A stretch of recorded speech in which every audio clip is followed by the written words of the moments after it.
Hello बच्चों, जय हिंद। तो आज हम लोग क्लास 7 का साइंस का पहला चैप्टर पढ़ने वाले हैं, जिसका नाम है पादपों में पोषण।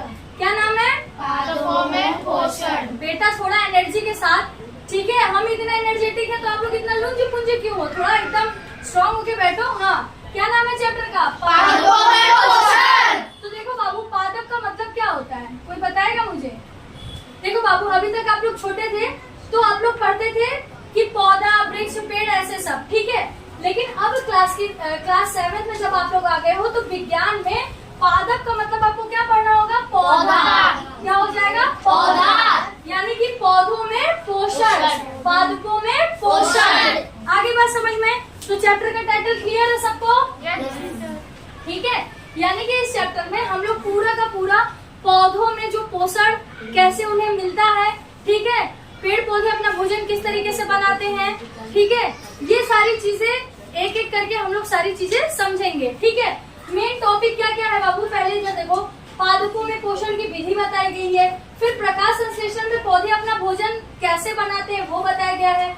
पादपों में कार्बोहाइड्रेट के अतिरिक्त अन्य खाद्यों का संश्लेषण, जब पौधे अपना खाना बनाते हैं तो उसमें वो क्या बनाते हैं? कार्बोहाइड्रेट। कार्बोहाइड्रेट के साथ साथ और अन्य भी पोषक तत्व वो बनाते हैं, वो भी हम इस चैप्टर में पढ़ेंगे। साथ ही साथ पादपों में पोषण की अन्य विधियां, पादपों में पोषण की अन्य विधियां और कौन कौन सी हैं।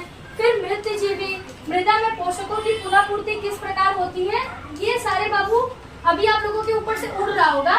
टेंशन मत लो, एक एक करके सारी चीजों की डिटेल हम लोग अंदर पढ़ेंगे, ठीक है। पर एक मेजर आप लोग इसमें ध्यान दे लो कि इतना हम सब कुछ आज पढ़ने वाले हैं, ठीक है। चलो देखो बाबू, चैप्टर की शुरुआत करते हैं। देखो बाबू, क्लास 6 में सबको याद है कि हमारे साइंस का पहला चैप्टर क्या था? भोजन के घटक। वेरी गुड दिव्यांशु, क्या नाम था? भोजन के घटक। अब देखो बाबू, आप लोग क्लास 6 में पढ़ चुके हो भोजन के घटक कौन कौन से थे? कार्बोहाइड्रेट, प्रोटीन, वसा, ठीक है, विटामिन, ये सभी क्या है? भोजन के घटक है, ठीक है। तो हमें भोजन की आवश्यकता क्यों होती है? हमें भोजन की जरूरत क्यों होती है? ऊर्जा प्राप्त करने के लिए, पोषक तत्व प्राप्त करने के लिए हमें भोजन की आवश्यकता होती है, ठीक है। अब देखो बाबू, चाहे डायरेक्टली ले लो चाहे इनडायरेक्टली ले लो, हम लोग अपने खाने के लिए किस पे डिपेंड करते हैं?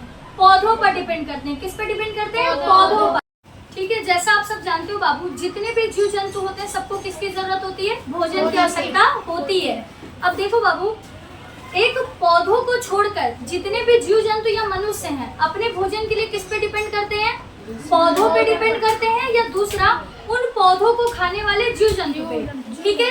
या तो हम सीधा पेड़ पौधों से जो चीजें हमें मिलती है, हरी सब्जी, साग, दाल, चावल, ये सब ले लेते हैं, वहां से खा लेते हैं, या दूसरा उनको खाने वाले कौन हो गए? खरगोश हो गए, मछली, मतलब एक्वेटिक एनिमल में मछली हो गया, वो भी क्या है? जल में रहने वाला जीव जंतु है ना, वो भी तो जल के अंदर जो दूसरे जीव जंतु होते हैं उनको मारकर क्या कर जाती है? खा जाती है और अपना पेट भरती है। तो यहाँ पर समझने वाली बात ये बाबू कि जो पेड़ पौधे हैं सिर्फ वही एक ऐसी प्रजाति है जो अपना भोजन स्वयं बनाते हैं। पेड़ पौधों को कोई खाना ले जाकर देता है कि ये लो आप खाना खा लो? नहीं, पेड़ पौधे अपना भोजन स्वयं बनाते हैं।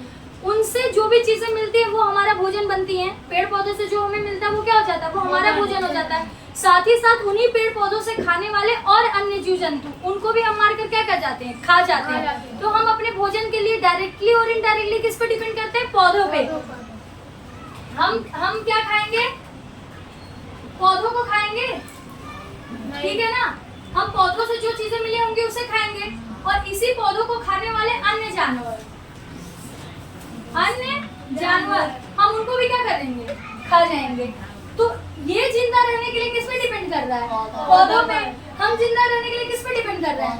पौधों और जानवर दोनों पे। हम पौधों को भी खा जाते हैं, यानी हम वेजिटेरियन भी हैं, हम नॉन वेजिटेरियन भी हैं। समझ में आ रहा है? इन दोनों पे हम क्या करते हैं? डिपेंड करते हैं। लेकिन ये दोनों किस पर डिपेंड करता है? पौधों पर डिपेंड करता है। आया समझ में?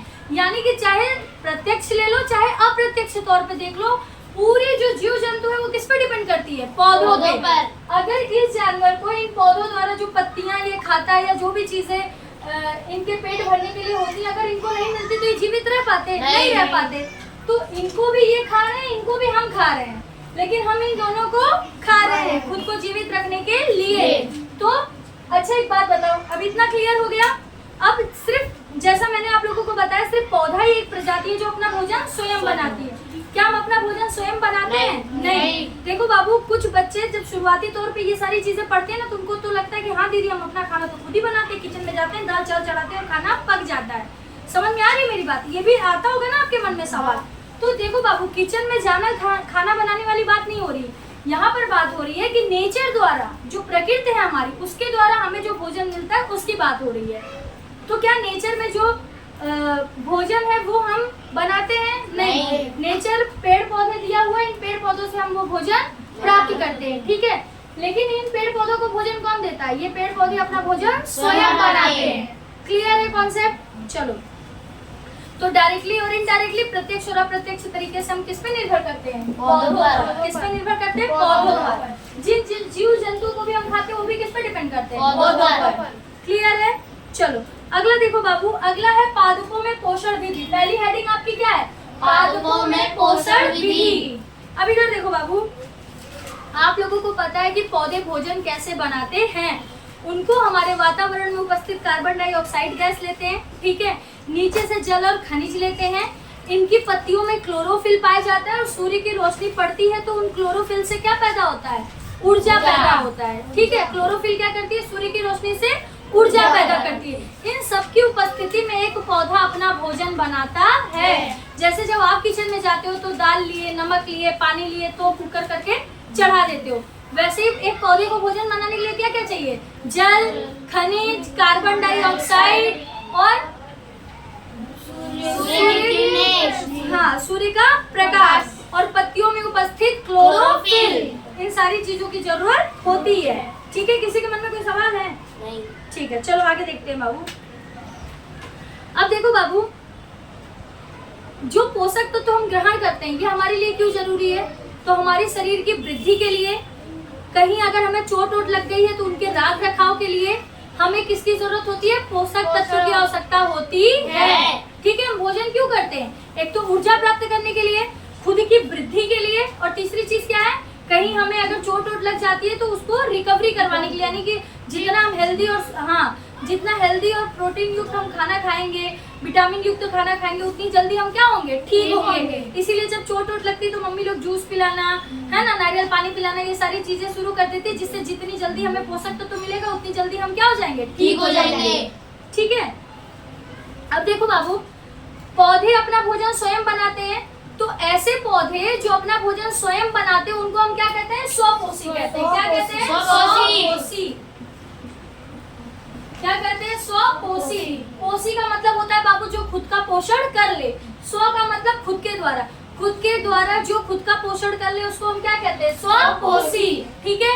अब देखो बाबू, हम खुद का पोषण खुद कर सकते हैं? नहीं। हमें पोषण कहाँ से मिलता है? पेड़ पौधों से। भोजन हमें कहाँ से मिलता है? पेड़ पौधों से, ठीक है। पेड़ पौधों से जो हमें फल फूल मिलता है, वहाँ से जो पोषक तत्व होता है वो हमारे शरीर में जाता है, ठीक है। तो लेकिन जो अपना खाना खुद बनाकर खुद को पोषित करते हैं उनको हम क्या कहते हैं? स्वपोषी। और हम इंसान और कई जीव जंतु जो पौधों से भोजन को प्राप्त करके पोषक तत्वों को ग्रहण करते हैं, ऐसे जीव जंतु और मनुष्यों को क्या कहा जाता है? विषमपोषी। क्या कहा जाता है? विषमपोषी। विषमपोषी, ठीक है। चलो याद रहेगा, पेड़ पौधे जो अपना पोषण खुद करते हैं क्या कहलाते हैं? स्वपोषी। मनुष्य के साथ अन्य जीव जंतु जो अपने भोजन के लिए पेड़ पौधों पे डिपेंड करते हैं उनको हम क्या कहते हैं? विषमपोषी। क्लियर? चलो आगे देखो बाबू, बूझो का एक सवाल छूट गया था। बूझो जानना चाहता है कि पादप अपना भोजन किस प्रकार बनाते हैं, जो कि हम डिस्कस कर चुके हैं कि सूर्य के प्रकाश की रोशनी में कार्बन डाइऑक्साइड गैस को लेकर, नीचे से जल और खनिज को लेकर, और पत्ते में इनके क्लोरोफिल रहता है, इन सभी चीजों का इस्तेमाल करके प्लांट अपना भोजन बनाते हैं। कहाँ खोए हुए हो? हाँ, कहाँ खोए हुए हो? क्या हुआ? ध्यान नहीं दे रहे हो पढ़ाई पे शिवम? पढ़ रहे हो तो दिख रहा है हमको, ठीक है। चलो अब आगे देखते हैं बाबू। अब पहेली का एक सवाल है। पहेली जानना चाहती है कि पादपों की तरह हमारा शरीर भी कार्बन डाइऑक्साइड, जल एवं खनिज से अपना भोजन स्वयं क्यों नहीं बना सकता? सही बात है, जैसे पौधे कार्बन डाइऑक्साइड, जल और खनिज की मदद से अपना भोजन क्या करते हैं? बना लेते हैं। तो इन सब की मदद से हम अपना भोजन क्यों नहीं बना सकते? हमको हरा होना पड़ेगा। हरा होंगे तो उसमें क्लोरोफिल पाया जाएगा, तो हम अपना भोजन बना लेंगे। हमारे अंदर क्लोरोफिल नहीं है बाबू, हमारी संरचना भी वैसी नहीं है कि हम अपना भोजन स्वयं बना सके। हम अपने भोजन के लिए किस पे डिपेंडेंट है? पेड़ पौधों पे या उनको खाने वाले जीव जंतुओं पे। ठीक है, अब देखो बाबू, अब यहाँ पे सवाल उठता है कि पादपों की खाद्य फैक्ट्रियां कहाँ स्थित होती हैं? यानी कि जैसे हमें जब खाना बनाना होता है तो हमारे घर का क्या है? किचन। क्लियर? तो वैसे ही पेड़ पौधों का जो खाद्य फैक्ट्री है, खाद्य का मतलब खाने वाली फैक्ट्री, वो कहाँ है? किसी को पता है? पेड़ पौधों की खाद्य फैक्ट्रियां कहाँ है? तो पेड़ पत्तियों के अंदर। Very good. किसी भी पौधे का जो किचन रूम होता है वो क्या होता है? उनकी पत्तियां होती हैं। उसी पत्ती में क्या उपस्थित होता है? क्लोरोफिल। और वहीं से ऊपर से वो क्या लेती है? सनलाइट। एनवायरनमेंट से क्या ले लेती है? Carbon dioxide. और नीचे जड़ से क्या ले लेती है? जल और खनिज। और फिर उसी किचन में वो मस्त अपना खाना बनाती हैं। आया समझ में? ये बताओ, टफ लग रहा है क्या बाबू? नहीं ना? समझ में आ रहा है सब अच्छे से? आज बहुत शांत हो सब लोग, इसलिए मेरे को थोड़ी सी खलबली मच रही है कि आज ये लोग सब एकदम शांत होके क्यों बैठे हुए हैं। चलो कोई बात नहीं, इतना आ गया समझ में। ठीक है, तो पौधों की खाद्य फैक्ट्रियां कहाँ होती हैं? उनकी पत्तियों में। ठीक है, चलो अगला देखो बाबू, अगला हेडिंग है कि प्रकाश संश्लेषण, पादपों में खाद्य संश्लेषण का प्रक्रम। क्या है हेडिंग? प्रकाश संश्लेषण, पादपों में खाद्य संश्लेषण का प्रक्रम। देखो बाबू, जैसा हेडिंग सुनकर लग रहा है कि इस टॉपिक में हम क्या पढ़ने वाले? प्रकाश संश्लेषण की प्रक्रिया पढ़ने वाले। सबसे पहले समझ लेते हैं कि प्रकाश संश्लेषण क्या होता है। जब पौधे प्रकाश की उपस्थिति में नीचे से जल और खनिज लेकर कार्बन डाइऑक्साइड का इस्तेमाल करके जब भोजन बनाते हैं तो ये पूरी प्रक्रिया क्या कहलाती है? प्रकाश संश्लेषण कहलाती है। क्या कहलाती है? प्रकाश संश्लेषण। अगर इन शॉर्ट कोई आपको पूछता है, अच्छा बताओ बाबू प्रकाश संश्लेषण क्या है, तो आप क्या बोलोगे? सूर्य के प्रकाश की उपस्थिति में जल और खनिज ग्रहण करके वातावरण से कार्बन डाइऑक्साइड लेकर जब ये पौधा अपना भोजन बनाता है तो इस पूरे प्रक्रम को हम क्या कहते हैं? प्रकाश संश्लेषण। क्या कहते हैं? प्रकाश संश्लेषण। ठीक है, चलो अगला देखो,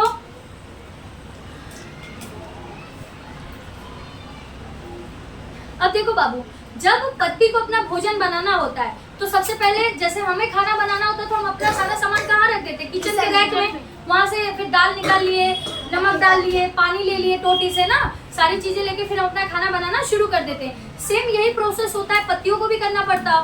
पत्तियां क्या करती है? नीचे से जल और खनिज ले लेती हैं।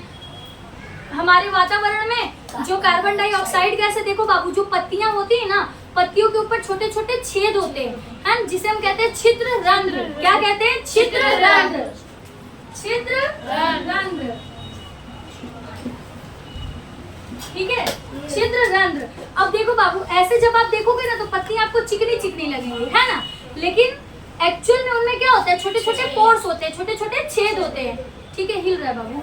छोटे छोटे क्या होते हैं? छेद होते हैं। उसी को हम क्या कहते हैं? छिद्र रंध्र कहते हैं। क्या कहते हैं? छिद्र रंध्र। उसी छिद्र रंध्र के द्वारा हमारे वातावरण में उपस्थित कार्बन डाइऑक्साइड गैस को कौन ग्रहण कर पाता है? पत्तियां। ठीक है, तो वातावरण से उन्होंने क्या ले लिया? कार्बन डाइऑक्साइड ले लिया। ये देखो बाबू, 2-3 बार मैं रिपीट कर दे रही हूँ जिससे जो नए बच्चे हैं जिनको नहीं पता है, कुछ बच्चों ने तो ये प्रोसेस कई बार पढ़ा हुआ है, पर मैं बार बार रिपीट कर दे रही हूँ जिससे उनको भी क्या हो जाए? अच्छे से याद हो जाए। फिर नीचे से जैसे आप, हाँ वेरी गुड, जल और खनिज। जैसे अब हमें चावल आवल धोना है तो हमारे घर में टोटी का कनेक्शन रहता है, क्या करते हैं? धो लेते हैं, है ना। वैसे ही पेड़ क्या करेगा? जड़ से, अब देखो बाबू, जड़ है, जड़ के ऊपर वाला हिस्सा क्या कहलाता है? तना। तो जड़ से क्या अवशोषित करेगा? पानी और खनिज। वो कहाँ तक जाएगा? तने तक। अब देखो बाबू, तना मोटा सा होता है, इतना इतना इतना, अलग अलग जिस तरीके के पौधे होते हैं उस तरीके से उनका तना होता है। उस तने के अंदर ऐसे ऐसे पतली पतली क्या गई रहती है? पाइप गई रहती है। क्या गई रहती है? पाइप। उसी पाइप के द्वारा वो जल और खनिज को क्या करेगा? अवशोषित करेगा और कहाँ तक पहुँचाएगा? पत्तियों तक। कहाँ तक पहुँचाएगा? पत्तियों तक। जल और खनिज गई पत्ती तक, वातावरण से प्रकाश कार्बोहाइड्रेट ले लिया और सूर्य के, हाँ सॉरी, कार्बन डाइऑक्साइड ले लिया और सूर्य के प्रकाश से क्या ले लिया? सॉरी, सूर्य से क्या ले लिया? हाँ, प्रकाश की किरणें ले लिया। और ऑलरेडी उनके किचन में यानी उनकी पत्तियों में क्लोरोफिल होता है और वो इस तरीके से अपना भोजन बना के तैयार करते हैं। ठीक है, सनलाइट। हाँ, सनलाइट।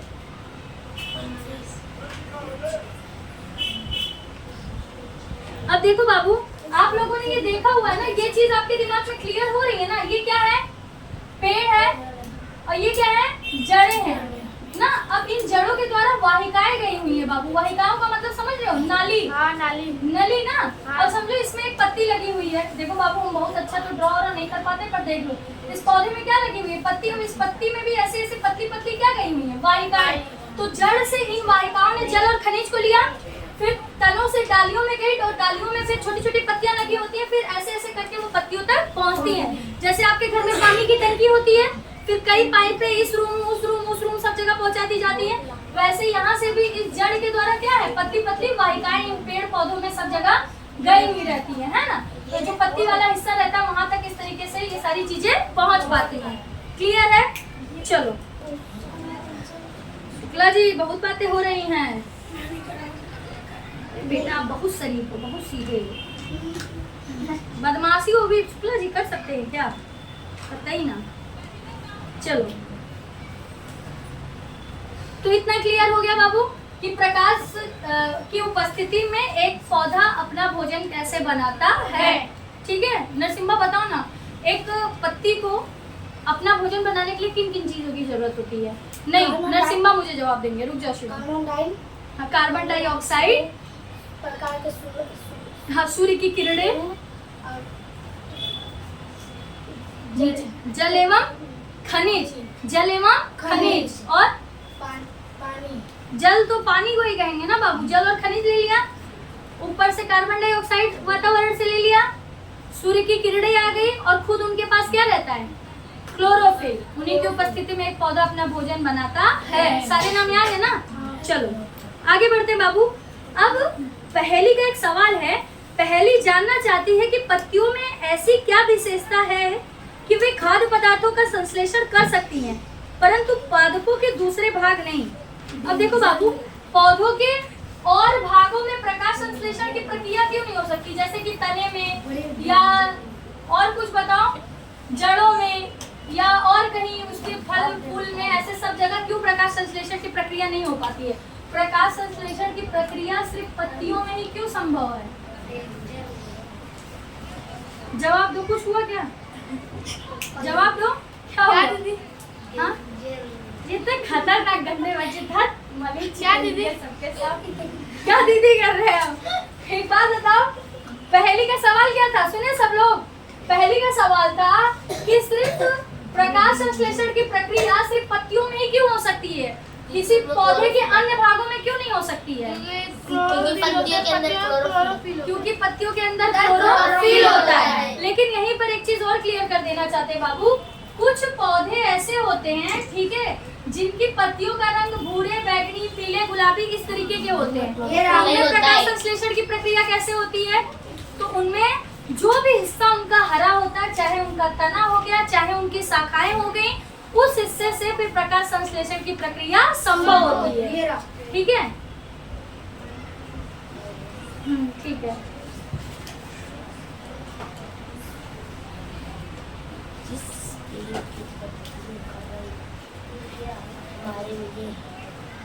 ऐसा ना दीदी?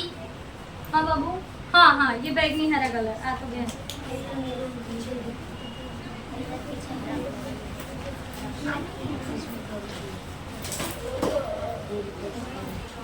ठीक है। और साथ ही साथ बाबू कभी कभी क्या होता है कि कुछ पत्तियों का रंग अगर भूरा गुलाबी ये कलर है, तो इसका मतलब ऐसा नहीं कि इनके अंदर क्लोरोफिल नहीं है। कुछ स्थितियों में इनके अंदर क्लोरोफिल होता है, बस उस कलर की वजह से वो क्या हो जाते हैं? ढक जाते हैं। कलर की वजह से क्या हो जाते हैं? ढक जाते हैं। लेकिन ऐसा नहीं कि वो प्रकाश संश्लेषण की प्रक्रिया को संपन्न नहीं कर सकते, वो प्रकाश संश्लेषण की प्रक्रिया को कर सकते हैं। तो दो चीज हमने समझा कि कुछ जिनमें क्लोरोफिल नहीं पाए जाते, उनके जो तने, जो शाखाएं होती हैं, वहां से पौधे प्रकाश संश्लेषण की प्रक्रिया को पूरा करते हैं। और कुछ ऐसे होते हैं जो हरे, गुलाबी, पीले रंग के होते हैं, उनमें क्लोरोफिल पाया तो जाता है, लेकिन उनके कलर की वजह से वो क्या हो जाते हैं? ढक जाते हैं। क्या हुआ? शिवम उठ के इधर आओ तो। दीदी ने बोला था नहीं इधर आओ आप। इसीलिए स्कूल से नाम काट दिया गया, दूसरा कोई रीजन नहीं है। हरकतें ही ऐसी हैं। कोई कुछ देखा क्या? ऊपर है कसम से, इतने दुष्ट हो। हाँ चलो आगे शुरू करें बाबू। ओके, तो जिसे हम लोग बार बार क्लोरोफिल कह रहे बाबू, ये पौधों में पाए जाने वाला क्या होता है? वर्णक होता है। क्या होता है? वर्णक। ये शब्द दिखा दे रहे हैं आप लोगों को, ठीक है? क्या होता है? वर्णक। इसी वर्णक को हम क्या कहते हैं? क्लोरोफिल कहते हैं। यानी कि पत्तियों में पाए जाने वाला जो हरा पदार्थ होता है वो वर्णक ही क्या कहलाता है? क्लोरोफिल कहलाता है, ठीक है?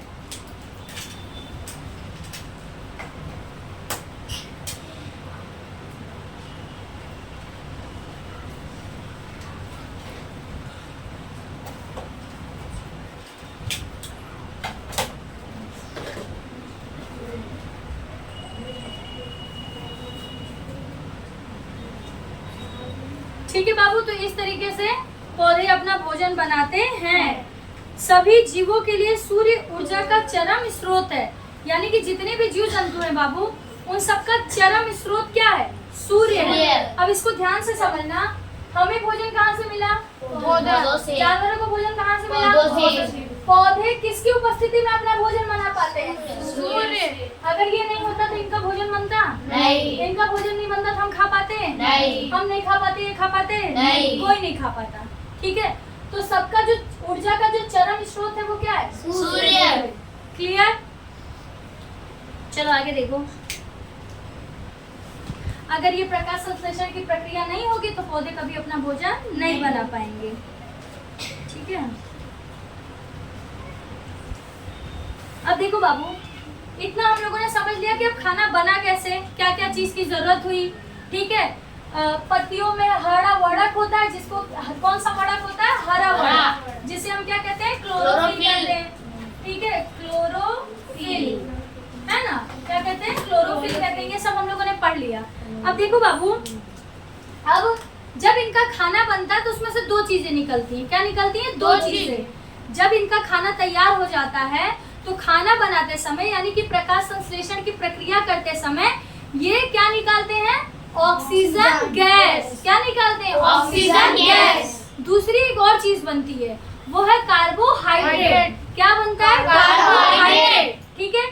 तो प्रकाश संश्लेषण की प्रक्रिया के द्वारा दो चीजें बनती हैं। एक ऑक्सीजन जो वातावरण में छोड़ दी जाती है, और दूसरा कार्बोहाइड्रेट जो खुद पत्तियों में क्या होता है? उपस्थित होता है, ठीक है? अब देखो बाबू, जब ये कार्बोहाइड्रेट पत्तियों के अंदर रहता है, ठीक है, तो वो किस फॉर्म में इकट्ठा हो जाता है? स्टार्च के फॉर्म में इकट्ठा हो जाता है। किस फॉर्म में? स्टार्च। यानी स्टार्च के रूप में जो हमारा कार्बोहाइड्रेट होता है वो पत्तियों में क्या हो जाता है? जमा हो जाता है, ठीक है?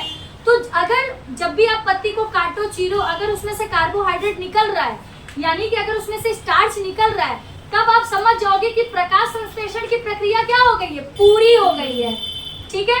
प्रकाश संश्लेषण की प्रक्रिया जब होती है तो दो चीजें बनती हैं, एक कार्बोहाइड्रेट और दूसरा ऑक्सीजन। ऑक्सीजन वातावरण में छोड़ दिया जाता है, कार्बोहाइड्रेट पत्ती के अंदर रहता है। और जब पूरी प्रक्रिया पूरी हो जाती है तो वो कार्बोहाइड्रेट क्या कहलाने लगता है? स्टार्च। Very good. कार्बोहाइड्रेट क्या कहलाने लगता है? स्टार्च।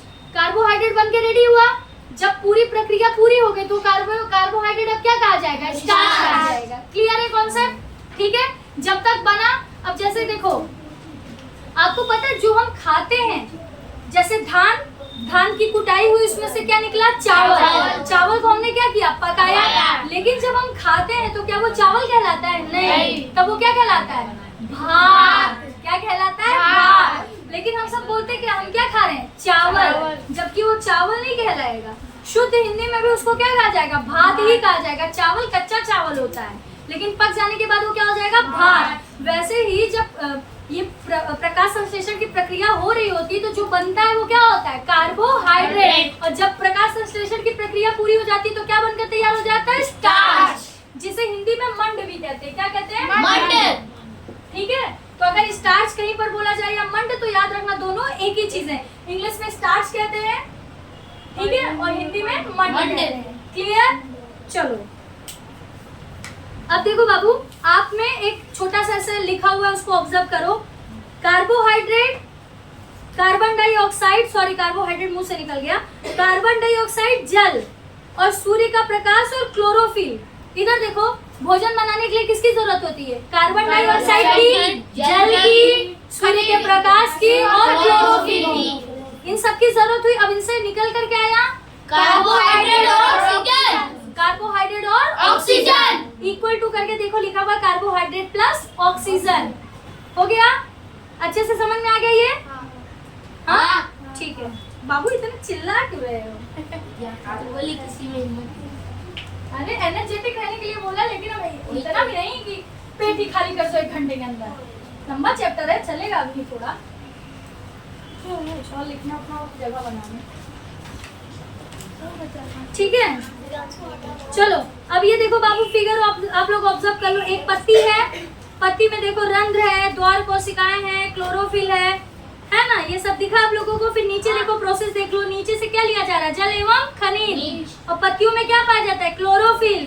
ऊपर से क्या है? सौर ऊर्जा।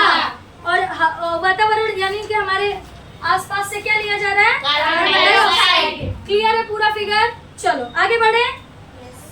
अगला हमारे बूझों का एक सवाल है।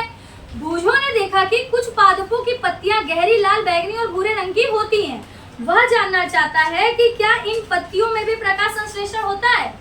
हाँ, इन पत्तियों में भी प्रकाश संश्लेषण होता है। जैसा कि मैं आपको बता चुकी हूँ बाबू, कुछ पत्तियां जिनका रंग हरे, बैगनी, गुलाबी रंग का होता है, इनमें ऑलरेडी क्लोरोफिल क्या होता है? उपस्थित होता है। बस वो रंग की वजह से क्या हो जाते हैं? दब जाते हैं। और कुछ ऐसे जिनमें उपस्थित नहीं होता है, उनके जो तने होते हैं ना, जैसे एक पौधा है, उनका जो तना वाला हिस्सा है, उनके पेड़ों की जो डालियां होंगी वो कैसी होंगी? हरी हरी होंगी। तो उस तरीके से फिर प्रकाश संश्लेषण की प्रक्रिया संपन्न हो पाती है। ठीक है?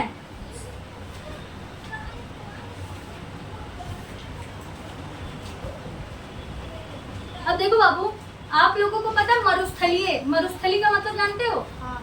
जो रेगिस्तान वाली जगह होती है। इधर देखो बाबू, मरुस्थल क्या है? मरुस्थल। मरुस्थल का मतलब होता है ऐसा स्थल जो मर गया हो। ऐसा स्थल जो मर गया हो, इसी जगह को क्या कहा जाता है? मरुस्थल। ठीक है? रेगिस्तान कैसा है? मरी हुई जगह है, वहाँ खेती वेती कर सकते हो? नहीं, पानी है नहीं, कुछ भी नहीं है। मतलब क्या, पूरी तरीके से बड़ी सी मरी हुई जगह है, जिसको क्या कहा जाता है? मरुस्थल कहा जाता है। लेकिन मरुस्थल पे कुछ कटीली झाड़ियां उग जाती हैं, कुछ छोटे मोटे ऐसे कैक्टस वैक्टस जैसे प्लांट जो है वो उग जाते हैं। देखो बाबू, होता क्या है, थोड़ा बहुत जब भी उनको मॉइस्चर मिल जाता है, क्योंकि ये ऐसे पौधे होते हैं जिनको ज्यादा पानी की जरूरत नहीं होती है, तो थोड़ी बहुत नमी में भी ये क्या कर जाते हैं? ग्रो कर जाते हैं। तो जैसे मरुस्थल जगह में जैसे कैक्टस है वो उगा, रेगिस्तान वाली जगह पे बाबू सूर्य की रोशनी सीधा पड़ती है और वो पौधों में उपस्थित पानी को क्या कर लेती है? खींच लेती है। यानी वाष्पोत्सर्जन की प्रक्रिया वहाँ पर अधिक होती है। तो ऐसे में क्या होते हैं, जो पेड़ पौधे होते हैं वो लंबे समय तक सरवाइव नहीं कर पाते, जीवित नहीं रह पाते। क्यों? क्योंकि ऑलरेडी वहाँ पानी नहीं है, और जिसकी वजह से थोड़े बहुत हरे भरे हुए हैं, सूर्य की रोशनी सारे पानी को क्या कर लेगी? खींच लेगी, और पौधा क्या हो जाएगा? मुरझा जाएगा। तो इस वजह से देखो, हर जगह बाबू प्रकृति ने ऐसा बना ही दिया है कि वो वहाँ पर क्या कर सके? सरवाइव कर सके। क्यों? क्योंकि कैक्टस के प्लांट की जो पत्तियां होती हैं, धीरे धीरे समय के दौरान वो क्या बन जाती हैं? कांटों के रूप में परिवर्तित हो जाती है। किसमें? कांटों के रूप में परिवर्तित हो जाती है। अब देखो, जैसे ऑब्जर्व करो, एक कैक्टस का प्लांट है, उसके चारों तरफ क्या निकला हुआ है? कांटा निकला हुआ है। अब सूर्य की रोशनी जब उस पर पड़ती है, तो जो कांटे होते हैं वो उस पानी को ऑब्जर्व करने नहीं देते, पानी को ज्यादा से ज्यादा खींचने नहीं दे रही है, और न खींच पाने की वजह से वाष्पोत्सर्जन की प्रक्रिया संपूर्ण तरीके से कंप्लीट ना हो पाने की वजह से जो कैक्टस जैसे प्लांट्स होते हैं वो मरुस्थल जगह, रेगिस्तान जैसी जगह पर सरवाइव कर पाते हैं। आया ना समझ में? तो एक बात बताओ, कैक्टस की जो पत्तियां होती है वो किसमें कन्वर्ट हो जाती हैं? कांटों में। किसमें कन्वर्ट हो जाती है? कांटों में। और ये वो कांटे ही होते हैं जो वाष्पोत्सर्जन की प्रक्रिया को पूरा होने नहीं देते। ऐसा नहीं बाबू कि होता ही नहीं, प्रक्रिया होती है लेकिन अधिक मात्रा में नहीं हो पाती है, थोड़ा बहुत ही वाष्पोत्सर्जन की प्रक्रिया हो पाती है। वाष्पोत्सर्जन की प्रक्रिया का मतलब समझ लो ना, पानी का भाप बनकर क्या हो जाना? उड़ जाना। सूर्य की रोशनी जिन जिन चीजों पे पड़ेगी वहां पे अगर पानी है तो क्या करेगा? गर्म करके भाप बना के उड़ा देगा। तो पेड़ पौधों के साथ भी यही होता है, वो क्या होते हैं? वाष्पोत्सर्जन की प्रक्रिया के दौरान उनका पानी खिंच जाता है। इसीलिए देखो, गर्मी के दिनों में सुबह पेड़ पौधा आपका हरा भरा रहेगा, और शाम तक बेचारे क्या हो जाते हैं? एकदम मुरझा जाते हैं। और फिर जैसे ही शाम को पानी डालोगे फिर एकदम क्या हो जाएंगे? एकदम तैनात हो जाएंगे, एकदम हेल्दी हो जाएंगे। चलो आगे देखते हैं बाबू। आप लोगों ने बारिश के महीने में दीवारों पर, तालाबों पे हरे रंग की चीजों को देखा है जो चिपक जाते हैं ना? कई तालाबों में भी ऐसे वो पतली पतली ऐसे झिल्ली की तरह ऐसे ऊपर ऊपर तैरती रहती है, इसको हम क्या कहते हैं? शैवाल कहते हैं। क्या कहते हैं? शैवाल। ठीक है, जो हरे रंग का होता है ना उसको हम क्या कहते हैं? शैवाल कहते हैं। ठीक है, फिसलता बहुत ही दीदी वो। हाँ वो जिसे हम लोग हिंदी में बोलते हैं। गलतेश्वर में जहाँ से पानी आ रहा था ना वहीं पे लगा था। हाँ वहाँ पे लगा, इसी वजह से तो वहाँ के पुल में से पैर इतना ज्यादा स्लिप खाता है। पानी आता रहता। अच्छा, तो क्वेश्चन ये है कि जो आपका शैवाल होता है वो हरे रंग का क्यों होता है? नील पीले रंग का क्यों होता है? हाँ क्यों नहीं होता? हरे रंग का क्यों है? क्यों नहीं होता वो तो जाने दो, क्यों है वो हरे रंग का? क्वेश्चन तो यहाँ है कि वो हरे रंग का क्यों है। कोई भी चीज मतलब पेड़ पौधों में हरे रंग का क्यों होगा? वहाँ क्या पाया जाएगा? हाँ, क्योंकि उसमें हरा वर्णक है, यानी कि उसमें क्या है? क्लोरोफिल है। क्या है? क्लोरोफिल। ठीक है, इस वजह से शैवाल का रंग कैसा होता है? हरा होता है। बाबू तुम चिल्लाओ मत यार, हरा। हाँ नहीं तो उसको बोले, सबको बोले थोड़ा एनर्जेटिक रहो तो हाँ दीदी सब ऐसे रहते हैं। नहीं तो सही बात है, वही है। क्यों भूखने के लिए बैठा हुआ है क्या? आप सब लोग क्यों नहीं ऐसे सुस्तु मुंडे मुंडू होने के लिए आए हो क्या? नहीं एनर्जेटिक रहो तो पढ़ाने में भी मजा आए। वो उंगली फोड़ रहा है। कहाँ है बाबू? कहाँ है? अरे अरे ये पता है जब कोई चीज सुनाता है ना, अरे वही वही तो था दीदी, वही तो क्या मतलब जवाब भी वही दे दूं, उसको मत सुनाने को कहो। चलो अच्छा ठीक है, तो शैवाल भी प्रकाश संश्लेषण में अपना भोजन स्वयं बनाते हैं। पेड़ पौधों की तरह जो शैवाल होता है वो भी क्या करता है? अपना भोजन स्वयं बनाते हैं। अपना भोजन स्वयं बनाते हैं। क्यों बना पाता है? क्योंकि इनमें क्या पाया जाता है? क्लोरोफिल। क्लोरोफिल पाया जाता है। चलो ये होता है यहीं पर खत्म। अगला देखो। अच्छा क्वेश्चन यहाँ पे बनाते हैं कि एक बात बताओ मुझे, ऐसे पेड़ पौधों की पत्तियां जो हरे बैंगनी पीले रंग की होती हैं उनमें प्रकाश संश्लेषण की प्रक्रिया कैसे संभव हो पाती है? आंसर दो फटाफट करो। उसके तनों में वो क्लोरोफिल पाया जाता है। ऐसी पत्तियां जो हरे भूरे नीले पीले रंग की होती हैं उनकी पत्तियों में क्या पाया जाता है? क्लोरोफिल पाया जाता है। लेकिन वो क्लोरोफिल क्या हो जाता है? ढक जाता है, दिखाई नहीं देता है, लेकिन फिर भी इनमें क्लोरोफिल की उपस्थिति होती है। ठीक है, इस वजह से उनमें प्रकाश संश्लेषण की प्रक्रिया संपन्न हो पाती है। हाँ कुछ पौधे ऐसे जिनकी पत्तियों में अगर क्लोरोफिल नहीं पाया जाता है तो वे तनों और मतलब शाखाओं के माध्यम से प्रकाश संश्लेषण की प्रक्रिया पूरी करते हैं। आया समझ में? लेकिन जब क्वेश्चन ये पूछा जाएगा कि हरे नीले पीले रंग की पत्तियां, ठीक है, क्योंकि वो ऊपर से हरी तो दिखाई नहीं देती हैं, तो वो प्रकाश संश्लेषण की प्रक्रिया कैसे संपन्न करती है? तो उनमें क्लोरोफिल पाया जाता है, बस वो ऊपर से दिखाई नहीं देती है, वो ढक जाती है। बस इतना याद रखना। ठीक है। हाँ चलो अगला टॉपिक क्या है बाबू? पादपों में कार्बोहाइड्रेट के अतिरिक्त अन्य खादों का संश्लेषण। तो इसके पहले हम लोग पढ़ चुके हैं कि प्रकाश संश्लेषण की जब प्रक्रिया होती है तो ऑक्सीजन रिलीज होता है और कार्बोहाइड्रेट बनके तैयार होता है। अब देखो बाबू, कार्बोहाइड्रेट के साथ साथ अन्य पोषक तत्व भी पौधे के अंदर तैयार होते हैं। ठीक है बेटू बात ना करो, आवाज आ रही है, बहुत ज्यादा बमक रहा है। शांत रहो। हाँ? दे दो दे दो दे दो। रेड कलर की है।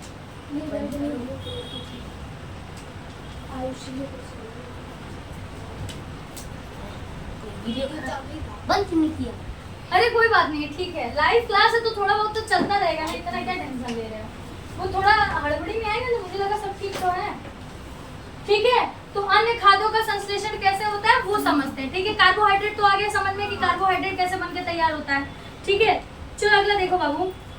देखो जो कार्बोहाइड्रेट होता है ना बाबू, उसको बनने के लिए क्या क्या चाहिए होता है? कार्बन, बुक में अंडरलाइन करो, कार्बन, हाइड्रोजन और ऑक्सीजन।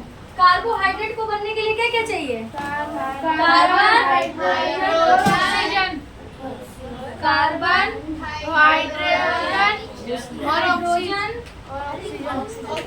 और ऑक्सीजन। Carbon, hydrogen, oxygen. ठीक है, इन सभी के मदद से क्या बन पाता है? कार्बोहाइड्रेट। क्या बन पाता है? कार्बोहाइड्रेट। हाइड्रेट। ठीक है, इतना आया समझ में? क्या हुआ? मिला? ठीक है, तो कार्बोहाइड्रेट किससे किससे बनता है? Carbon, hydrogen, oxygen. देखो हाइड्रोजन का मतलब ही होता है बाबू जल, हाइड्रोजन का मतलब ही क्या होता है? जल। यानी कि कार्बन, जल और ऑक्सीजन, इन तीनों की मदद से क्या बनकर तैयार हो जाता है? कार्बोहाइड्रेट। ठीक है,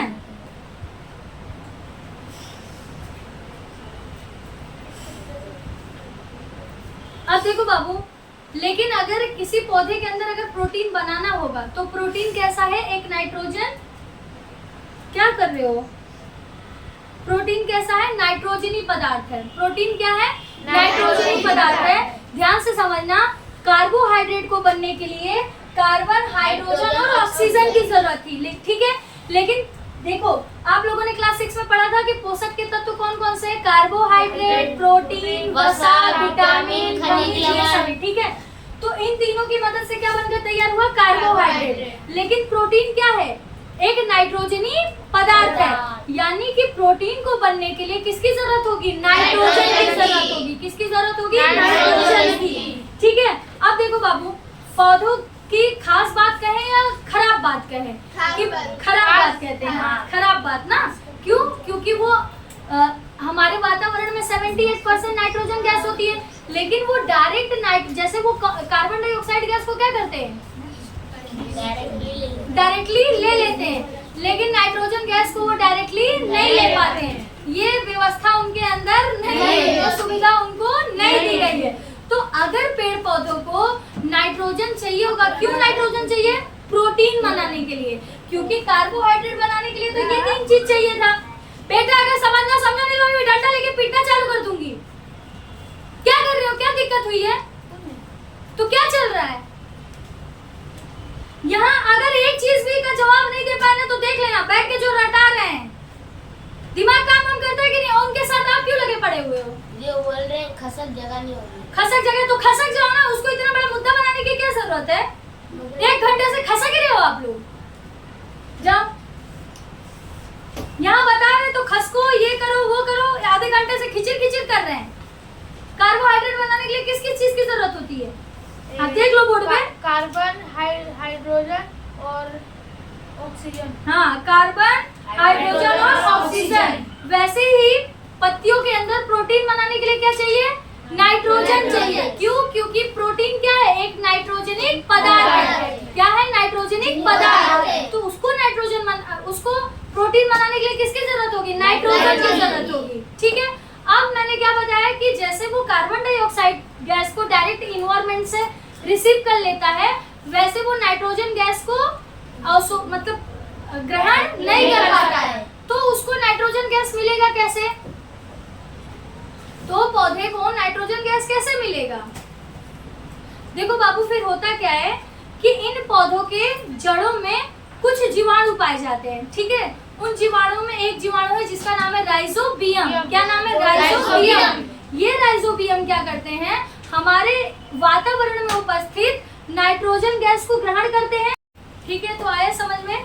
तो जब पौधे डायरेक्ट नाइट्रोजन गैस को कंज्यूम नहीं कर पाते हैं, तो इन पौधों की जड़ों में पाए जाने वाले जो राइजोबियम जैसे जो बैक्टीरिया होते हैं, ये क्या करते हैं? वातावरण से नाइट्रोजन गैस को अवशोषित कर लेते हैं और उसको मिट्टी में क्या कर देते हैं? मिला देते हैं और एक उपयोगी यौगिक जो है वो तैयार करते हैं, और उसी की मदद से फिर पौधों के अंदर जो है वो प्रोटीन जो है वो बन पाता है। ठीक है, चलो आगे देखो बाबू। फिर मैंने क्या बताया कि किसान को अपने खेतों की उर्वरकता को बढ़ाने के लिए, यानी उनकी मिट्टी की उपज को बढ़ाने के लिए वो लोग क्या करते हैं? प्रचुर मात्रा में नाइट्रोजन खाद का क्या करते हैं?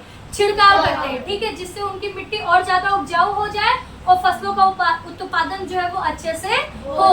ठीक है, तो इस तरीके से जो पौधे होते हैं वो कार्बोहाइड्रेट कैसे बनाते हैं वो आप लोगों ने समझा। फिर आप लोगों ने समझा कि प्रोटीन उनमें कैसे बनता है।